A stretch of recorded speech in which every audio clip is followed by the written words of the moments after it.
I wonder if that's what it is that godly, saintly old man of F.F. Bosworth, who stood in this pulpit, who's preached with me around different parts of the world. Old F.F. Bosworth, all of you nearly knew him. Yeah. Godly, saintly old man. 2 hours before, well, about a week or two before he left, I went to him, and there he laid back there, weighed nearly 90 years old. His little old arms reached out, his little bald head and that white whiskers on his face. I grabbed that old man in my arms and I screamed, my Father, the chariots of Israel and the horsemen thereof. For if there ever was a man that ever represented Pentecost and was a true apostle, it was F.F. Bosworth. Clean, straight, real gospel. See, it was Bosworth. And when I held him in my arms and I screamed, my Father, the chariots of Israel and the horsemen thereof, he said, son, stay on the field. Said, beat some of these young fellows to the foreign fields if you can before they get a lot of fanaticism over there. Take them that real gospel that you've got. Amen. He said, your ministry hasn't begun yet to what it will. Said, you're a brand new Branham. Said, you're young, son. I said, Brother Bosworth, I'm 48 years old. He said, you haven't started yet. He said, don't let these young Pentecostal preachers get over there with a lot of nonsense and poison the thing up and get all the diplomats and all the country against it before you get there. Said, move on, Brother Branham. Go on with the gospel that you got. He said, I believe that you are an apostle or a prophet of the Lord our God. I looked at him. I hugged him in my arms. I said, Brother Bosworth, I want to ask you a question. What was the happiest time of your moment of all your years that you preached? He said, right now, Brother Branham.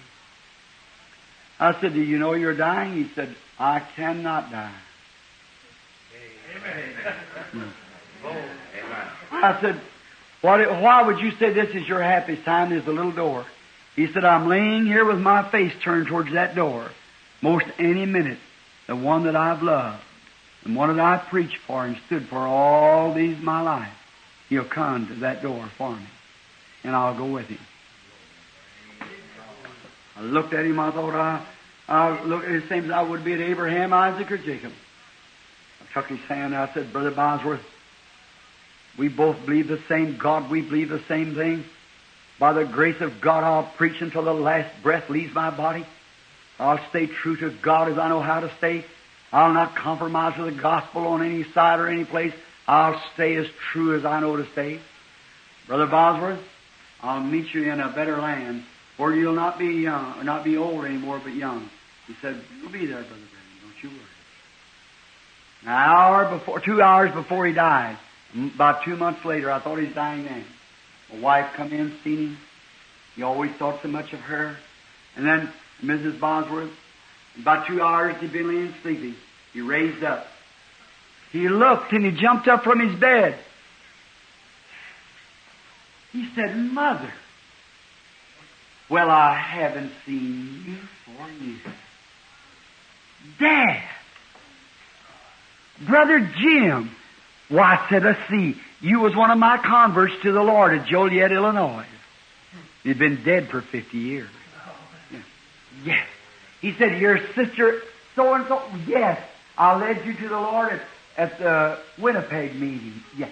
Why, your sister so-and-so? I haven't seen you. Yes, see, you come to the Lord at so-and-so. And for 2 straight hours he shook hands with ones that he had led to the Lord. Amen. Walked right back to his place, laid down, crossed his hands, and that was it.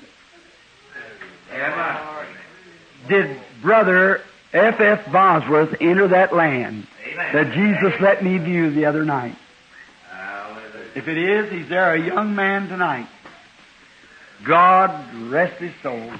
And may I ever live so faithful that I'll enter that land. And may I be so true a servant to Christ